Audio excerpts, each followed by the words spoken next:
I'm George Berry, the Wood Guy. We're back with another lesson on exotic woods. Now, exotic woods can get to be expensive. And since you're only looking at the surface of it most of the time anyway, what they'll do is they'll peel off very thin layers of it so you can get a lot of veneer out of one log. You might be able to get 2 pieces of furniture out of a log of, say, cocobola. But when you veneer it, you might be able to get 200 pieces of furniture with that veneer on it. So a lot of woodworkers will have access to veneer. There's nothing wrong with veneer. Some of the most highly prized, expensive antiques in the world are veneered. Veneer is good. Most people think it's bad because they get the picture of it delaminating, a veneer coming off. And veneer has the reputation of being imitation because it's really not solid. It's just the veneer on the surface. But a tabletop stays much flatter if you veneer the top and veneer the bottom. So veneer is not a bad thing. Veneer is a good thing. And most woodworkers have a little box like this that has all the different veneers. These are catalogs from 2 veneer companies in America, but there's all the different kinds of veneer from all over the world. This is what veneer looks like. This is real thin, maybe a 1/20th of an inch thick, and you glue that down. This is a Japanese veneer called Tamo, which is not too highly prized in Japan, but it's very highly prized in America because it's imported from Japan.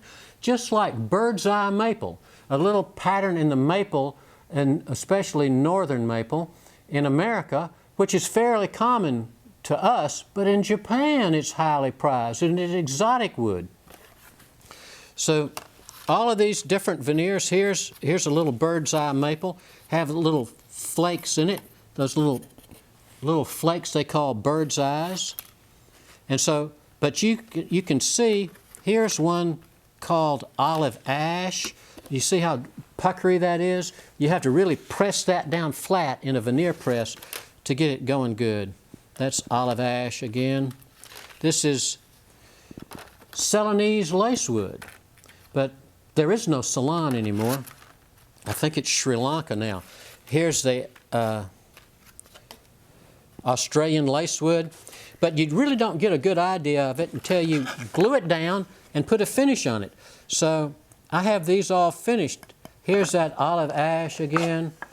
This is a mahogany-like wood called poon. This is African rosewood. So I like to show my clients all of this when we're talking about expensive furniture they want veneered. Here's an English brown oak. Remember we had white oak and red oak? There's no brown oak grows in America, but this is English brown oak. Lots of different walnuts. This is a French walnut. French walnut. When I went to graduate school in New York, this is East Indian rosewood, and this is the zebra wood. We had a picture of zebra wood in our last segment, but that's zebra wood with a finish on it. You can see why they call it zebra wood. It's usually real straight grained.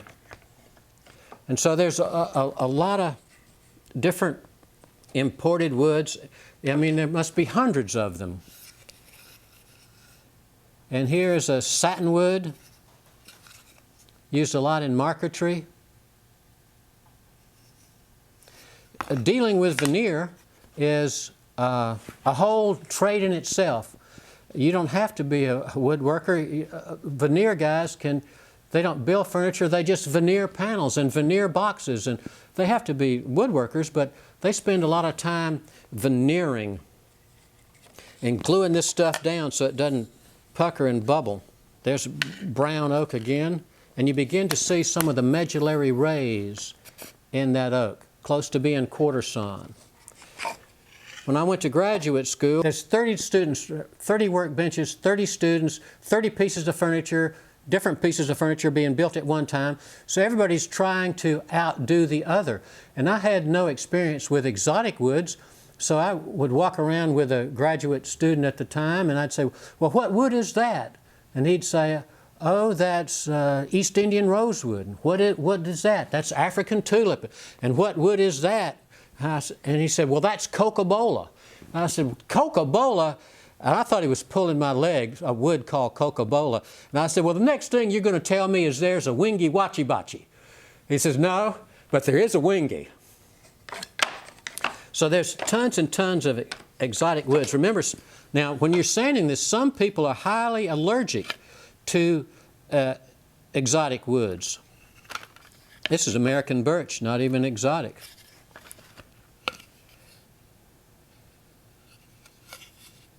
And this is a quarter sawn walnut.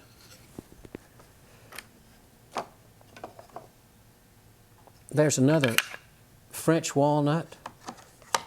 Now, here's olive ash, and it does have a different color there. Every species of wood has its burl.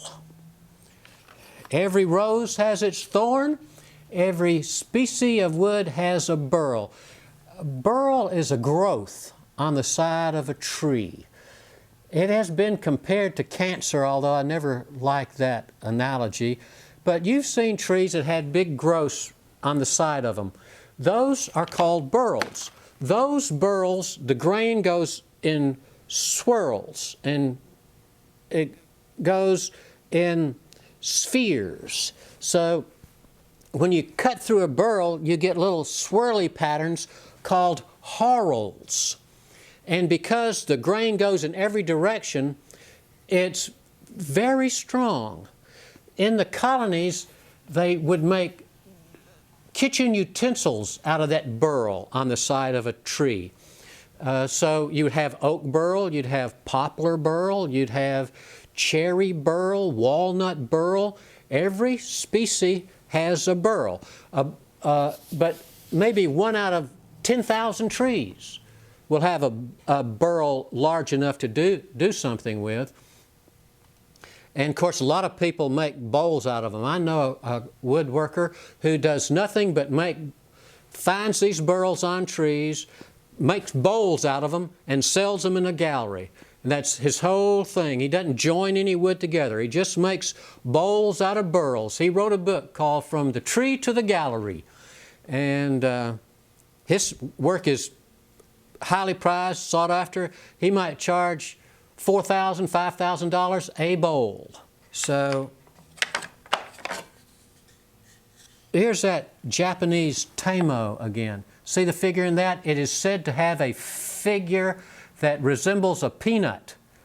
It was very big when Jimmy Carter was being elected. That's why, you know, the South lost the Civil War if you stay with Appomattox, but actually the South won if you start with Carter's inauguration. So this is a wood called bubinga. It is fairly popular. People use all these veneers for their color and their texture and their pattern. This is one called African tulip. All woods will fade with time. They don't have the brilliant color they have when you originally cut them. They do turn brown and fade with time. You can sand them and come back, but you have to sand through the finish and then refinish. So, but African tulip has that pink look to it, and it stays pink for years and years, much longer than most woods hold their color. So you can just go through Honduras mahogany. You can just go through all the woods. I'm looking for a burl now, so I can show you the burl pattern. Here's a nice one, the zebra wood again. Some woods are just plain Jane woods. Here's an example of a wood that's called Brazilian rosewood, highly prized. It was during the 16th, 17th centuries, it was called kingwood. The King of France, the Sun King, Louis XVI, had all his furniture made out of Brazilian rosewood. Here's another sample of the olive ash. Oh, this is book matched.